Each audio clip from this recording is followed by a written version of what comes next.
স্বাগত সংবাদ সংযোগের সাথে আছি আমি নুসরাত জাহান। শুরু এবারে পুরো খবর। রাজধানীর ধোলাই পারে একটি যাত্রীবাহী বাসে আগুন দিয়েছে দুর্বৃত্তরা। বুধবার সন্ধ্যা 6:30টার দিকে এই ঘটনা ঘটে। পরে ফায়ার সার্ভিসের 2টি ইউনিট আগুন নিয়ন্ত্রণে আনে। এতে হতাহতের কোনো খবর পাওয়া যায়নি। ফায়ার সার্ভিস জানিয়েছে সন্ধ্যা 6:18 আগুনের সংবাদ পেয়ে 2টি ইউনিট কাজ শুরু করে। পরে 6:40 আগুন নিয়ন্ত্রণে আসে। এর আগে দুপুরে মিরপুরে শতাব্দী পরিবহনের একটি যাত্রীবাহী বাসে আগুন দেয় দুর্বৃত্তরা। প্রত্যক্ষদর্শীরা জানান দুপুর 12:30টার দিকে মোটরসাইকেলে করে আসা কয়েকজন ব্যক্তি বাসটির সামনের অংশে আগুন ধরিয়ে দেয়। খবর পেয়ে ফায়ার সার্ভিসের একটি দল দ্রুত ঘটনাস্থলে পৌঁছে আগুন নিয়ন্ত্রণে আনে।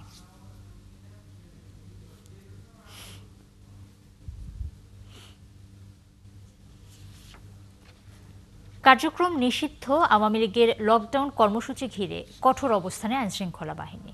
রাজধানীর মোড়ে মোড়ে টহল পুলিশের পাশাপাশি মোতায়েন করা হয়েছে বিজিবি। মানুষ ও যান চলাচল অনেকটাই কম।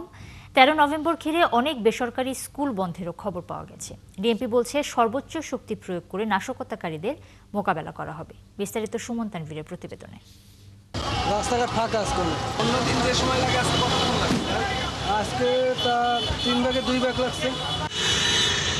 পরিবহন চালকের এই বক্তব্যই বলে দেয় কতটা ফাঁকা ছিল বুধবারের ঢাকা। এদিন অন্যান্য দিনের চাইতে অর্ধেক সময়ে পরিবহন পৌঁছে গেছে গন্তব্যে। 2 ঘন্টা 2.5 ঘন্টা লাগে, আজকে 1 ঘন্টা 20 মিনিট আসে পড়ছি মিরপুর ভারত থেকে যাত্রাবাড়ি। এখানে আসতে আমার প্রায় 1 ঘন্টা মতন লাগে, বাট আজকে আমি আধা ঘন্টার মধ্যে আসছি। আজকে অনেক কম যাইতেছি, এখনও দেখতেছি অনেক কম।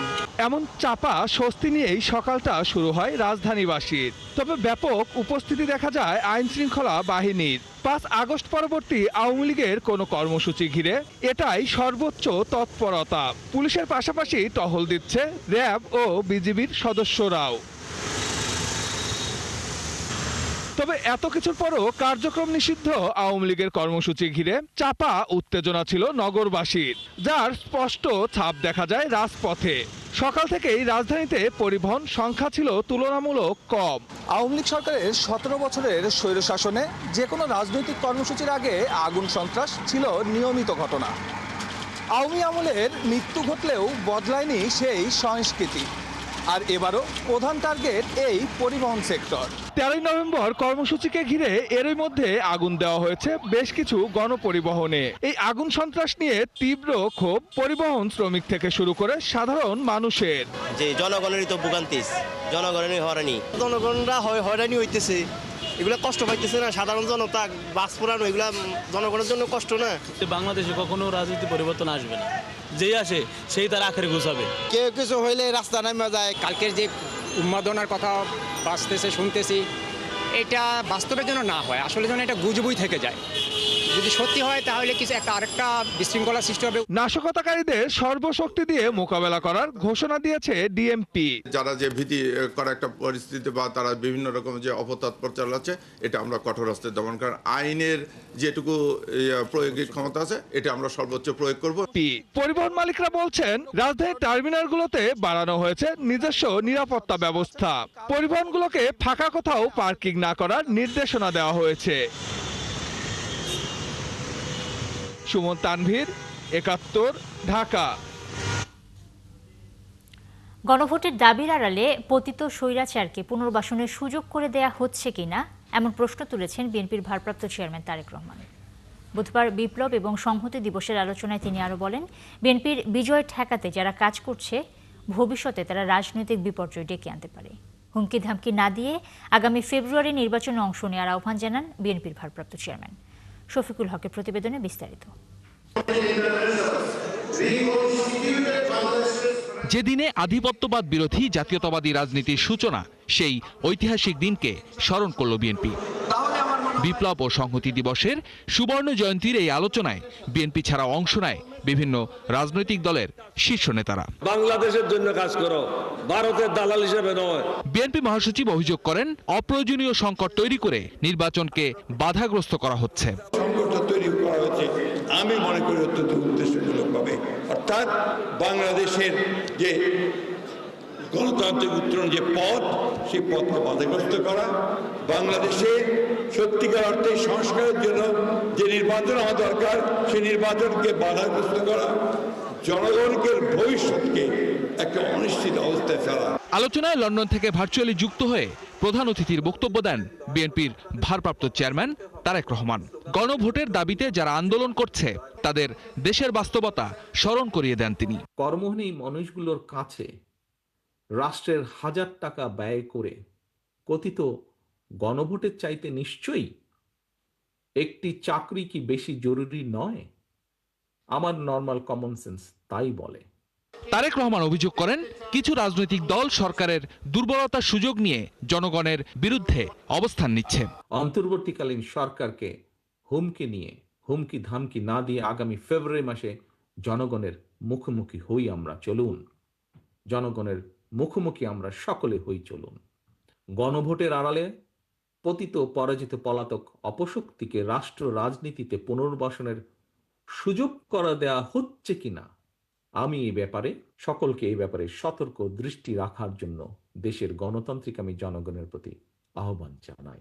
অন্তর্বর্তী সরকারকেও নির্বাচন নিয়ে স্পষ্ট বার্তা দেন তারেক রহমান। বলেন, কোনো দলের আকাঙ্ক্ষা বাস্তবায়ন তাদের কাজ নয়।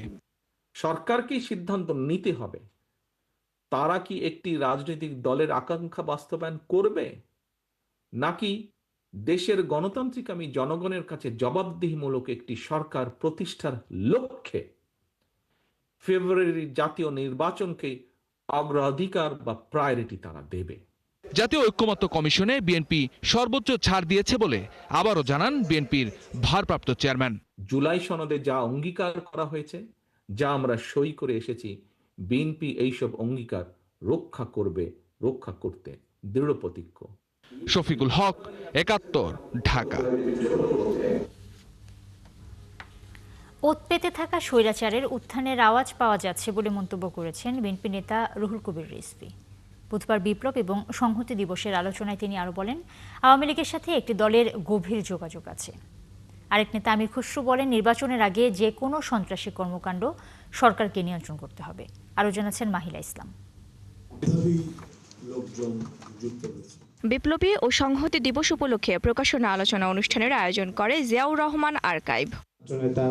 অনুষ্ঠানে বিএনপি নেতা রুহুল কবির রিজভী অভিযোগ করেন, জুলাই অভ্যুত্থানের উদ্দেশ্য কেউ পিছিয়ে দিচ্ছে। তাদেরকে ফিরিয়ে আনার জন্য ভেতর থেকে কারা কারা কাজ করছেন, কারা কারা চেষ্টা চালাচ্ছেন, সরকারের ভেতর থেকেই আসল শত্রুপক্ষকে চিহ্নিত না করে বরং তারা বিএনপির বিরুদ্ধে নানা ধরনের চক্রান্ত ষড়যন্ত্র করে গেছে। আমরা দেখেছি কেউ আমি সবার কথা বলবো না। কার্যক্রম নিষিদ্ধ আওয়ামী লীগের কর্মকাণ্ডের তীব্র সমালোচনাও করেন তিনি। বলেন, একটি দলের এসবের মদত থাকতে পারে। ওত পেতে থাকা স্বৈরাচার, পতিত স্বৈরাচার, ফ্যাসিবাদের উত্থানের আওয়াজ পাচ্ছি আমরা, তাদের গলার আওয়াজ পাচ্ছি। 5ই আগস্টের পরপরই বলে দিলেন যে আমরা আওয়ামী লীগকে ক্ষমা করে দেব। তখন থেকেই বোঝা গেল যে একটা কোথাও গভীর একটা বোঝাপড়া আছে। পার্শ্ববর্তী তাদের সাথে সম্পর্ক উন্নয়ন করবেন, আচ্ছা করতে চান করবেন। এদিকে বিএনপির গুলশান কার্যালয়ে দলটির মহাসচিবের সাথে ঢাকায় নিযুক্ত ইইউ রাষ্ট্রদূত মাইকেল মিলারের সৌজন্য সাক্ষাৎ করেছেন। পরে এ নিয়ে বিস্তারিত তুলে ধরেন আরেক নেতা আমির খসরু। নির্বাচনের বর্তমান প্রেক্ষাপটে এক প্রশ্নে তিনি বলেন, নির্বাচনের আগে আইন শৃঙ্খলা ঠিক রাখা সরকারের দায়িত্ব।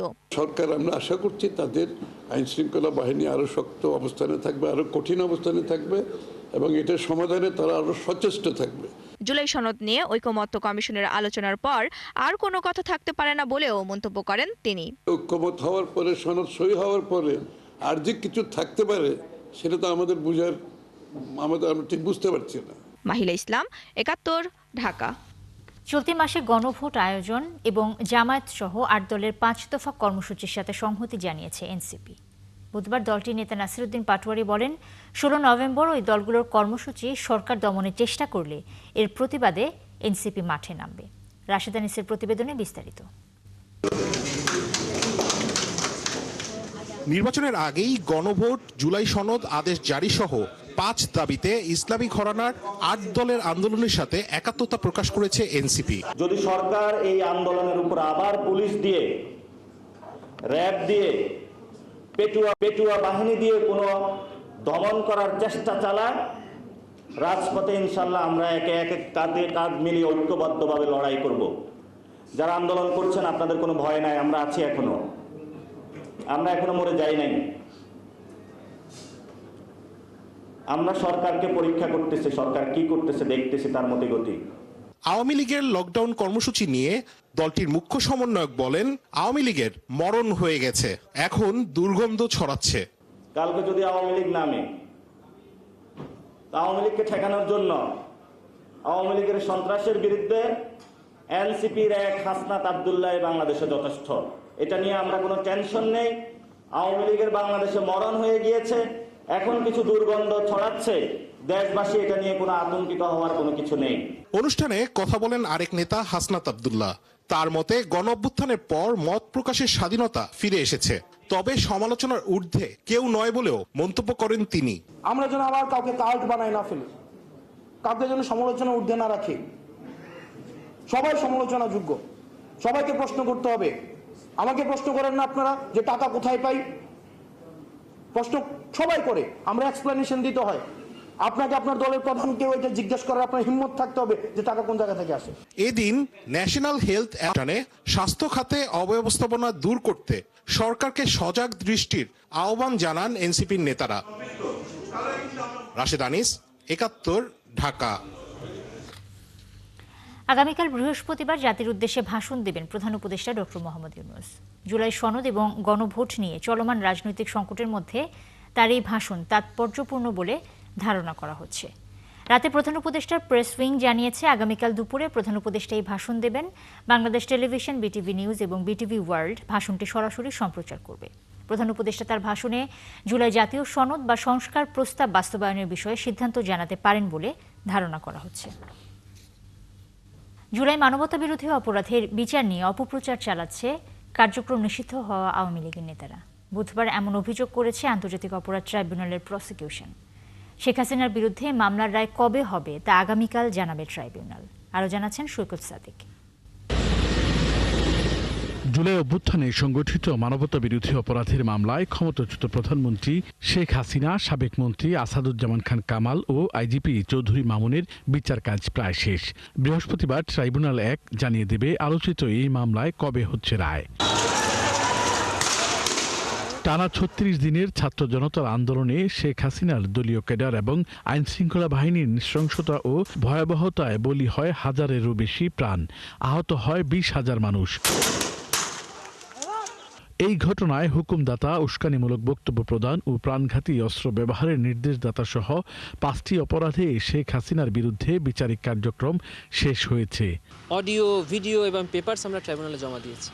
এর চেয়ে কনক্রিট ডকুমেন্ট, কনক্রিট এভিডেন্স আমি মনে করি পৃথিবীর খুব কম মামলাতেই প্রসিকিউশন দিতে পারে।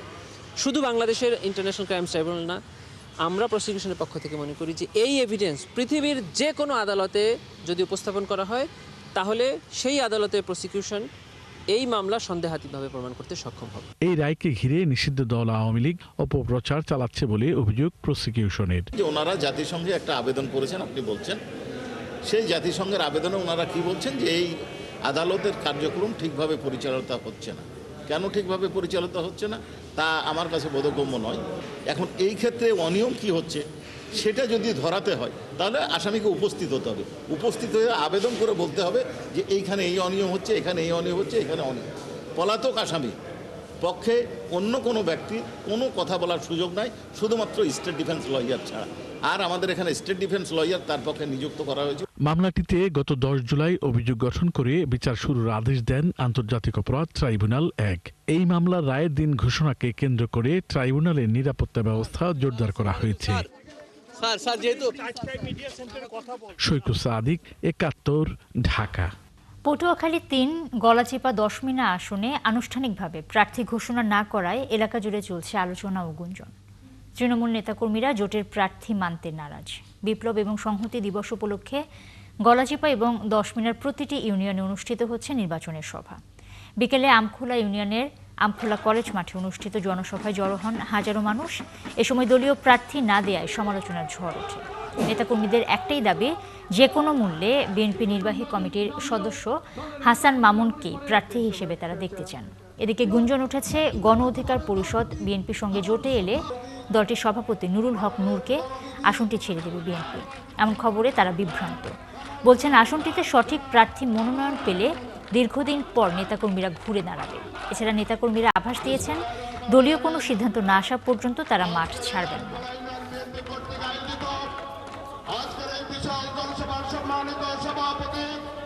উপস্থিত আছেন প্রধান অতিথি, বিশেষ অতিথি, আমার প্রাণ প্রিয়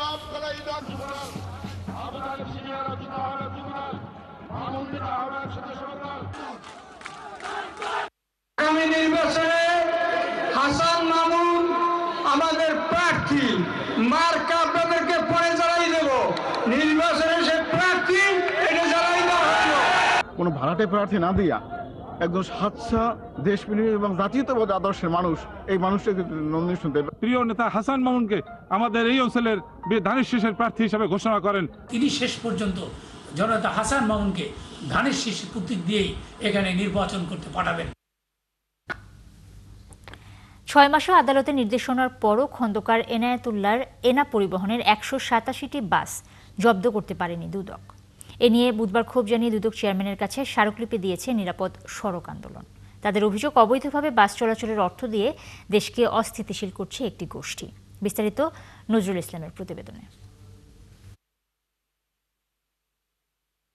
সড়কে দাপিয়ে বেড়ানো এনা পরিবহন কার্যক্রম নিষিদ্ধ আওয়ামী লীগ নেতা ও সড়ক পরিবহন মালিক সমিতির সাবেক সাধারণ সম্পাদক খন্দকার এনায়েতুল্লাহর পরিবহন।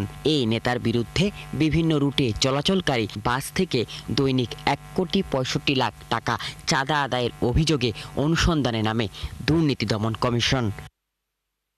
অভিযোগের প্রাথমিক সত্যতা মেলায় গত মে মাসে তার মালিকানাধীন এনা পরিবহনের 187টি বাস জব্দের আদেশ দেয় আদালত। বাসগুলো জব্দ করে বিআরটিসির মাধ্যমে পরিচালনার আদেশ দিলেও তা এখনও বাস্তবায়ন করতে পারেনি দুদক, যা নিয়ে ক্ষোভ জানিয়ে সংস্থাটির চেয়ারম্যানের কাছে বুধবার স্মারকলিপি দেয় নিরাপদ সড়ক আন্দোলনের নেতারা।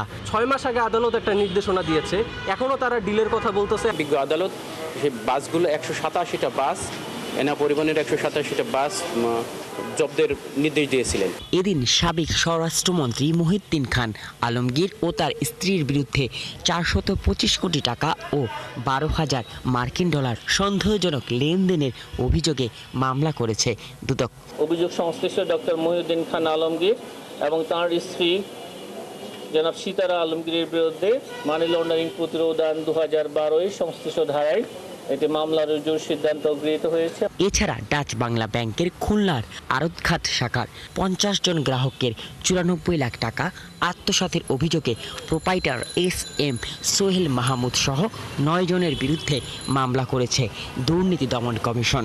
সেই সাথে BCS প্রশাসন কল্যাণ বহুমুখী সমবায় সমিতি লিমিটেডের তহবিল আত্মসাৎ, জালিয়াতি ও অর্থ পাচারের অভিযোগে বহিষ্কৃত প্রশাসনিক কর্মকর্তা SM জাহিদুল ইসলামের বিরুদ্ধে অনুসন্ধান শুরু করেছে দুদক, জানান দুদক মহাপরিচালক। রিকশা চালক, ভ্যান চালক নজরুল ইসলাম, 71, ঢাকা। রোজায় নিত্যপণ্যের সরবরাহ এবং দাম স্বাভাবিক রাখতে বাজারে নজরদারি বাড়ানোর উপর জোর দিলেন এই খাতের ব্যবসায়ীরা। এ নিয়ে FPCCI আয়োজিত সেমিনারে বলা হয়, আমদানিতে চড়া শুল্ক আর পরিবহন ব্যবস্থা ভোগাচ্ছে দীর্ঘদিন ধরে। তাই পরিস্থিতি নিয়ন্ত্রণে রাজস্ব ছাড়ের পাশাপাশি ব্যবসার সুষ্ঠু পরিবেশ নিশ্চিত করার দাবি জানানো হয়েছে। প্রতি বছরই রমজান সামনে রেখে অস্থিরতা বাড়তে থাকে নিত্যপণ্যের বাজারে। স্থানীয় কিংবা আমদানি প্রায় সব জিনিসপত্রের জন্যই গুনতে হয় বাড়তি অর্থ, জানিয়ে অতিষ্ঠ ভোক্তারা। তাই আসছে রোজায় বাজার স্বাভাবিক রাখার উপায় অনুসন্ধানে ব্যবসায়ীদের সঙ্গে এই আলোচনা করে FBCCI। ব্যবসায়ীরা জানান, দীর্ঘদিন ধরে গ্যাস সংকটে ব্যাহত হচ্ছে উৎপাদন। তারপরও চিনি ও ভোজ্য তেল পরিশোধন প্রক্রিয়া স্বাভাবিক রাখার আশ্বাস দেন তারা। এ সময় সরবরাহ স্বাভাবিক রাখতে কর্পোরেট প্রতিষ্ঠানগুলোর উপর নজরদারি বাড়ানোর কথাও উঠে আসে আলোচনায়। এটা আসলে ব্যবসায়ীদের জন্য খুবই লজ্জাকর বিষয়, এটা হওয়া উচিত না। এটা যেমন ব্যবসায়ীদের ভূমিকা আছে, আমি মনে করি তদ্রূপ সরকারের অতীব গুরুত্বপূর্ণ ভূমিকা আছে। মিলগুলোকে যথেষ্ট পরিমাণে গ্যাস ইনশিওর করতে পারলে কোনো সমস্যা হবে না এবং মূল্য ইনশাল্লাহ স্থিতিশীল থাকবে। 1 কেজি চিনিতে আপনি মিল মালিকের প্রতিনিধি কাছে জিজ্ঞেস করেন, প্রায় 40 টাকার মতো আপনার পার কেজিতে ট্যাক্স নিচ্ছেন। আবার বলতেছেন যে 700 মূল্যে ভোক্তাদের খাওয়াতে হবে। এক দেশের দুর্নীতি চলতে পারে না। একদিকে ছাড় দিতে হবে। এদিকে খেজুর সহ প্রয়োজনীয় ফলমূল আমদানিতে জটিলতার অভিযোগ তোলেন ব্যবসায়ীরা। জানান ট্যারিফ কমিশন শুল্ক কমানোর সুপারিশ করলেও আমলে নেওয়া হয়নি অস্বাভাবিক আমদানি মূল্য। টাকা পাচার করার জন্য রাস্তা করে দেওয়া হয়েছে। 2 বছর আগে এটার মূল্য করা হয়েছে এবং এটার মূল্য ছিল $1000, সেটা করা হয়েছে $4000। তরমুজ ফিস হিসাবে কিনে কেজি হিসাবে যেন বিক্রি করতে না পারে সে ব্যাপারে উদ্যোগ নেওয়া। এ সময় ডলারের দর ও পণ্য পরিবহন ব্যবস্থা স্বাভাবিক রাখার পাশাপাশি বাজার মনিটরিং জোরদারের বিষয়টি উঠে আসে। এক্ষেত্রে ভোক্তা ও ব্যবসায়ীদের স্বার্থ একসাথে নিশ্চিতের আহ্বান জানান এফবিসিসিআই প্রশাসক। ব্যবসায়ী সমিতি, চেম্বার নেতৃবৃন্দ যারা আছেন তাদের প্রতি আমাদের আহ্বান থাকবে, খাদ্যে কোনো ধরনের ভেজাল যাতে না হয় সেই জন্য আমরা নিজ নিজ জায়গা থেকে তদারকিটা নিশ্চিত করব। অনুষ্ঠানে চাঁদাবাজ ও তাদের সহযোগীদের বিরুদ্ধে সরকারকে কঠোর পদক্ষেপ নেওয়ার আহ্বান জানান ব্যবসায়ীরা। চাঁদাবাজ হুঁশিয়ার। রাকিব হোসেন, ৭১, ঢাকা।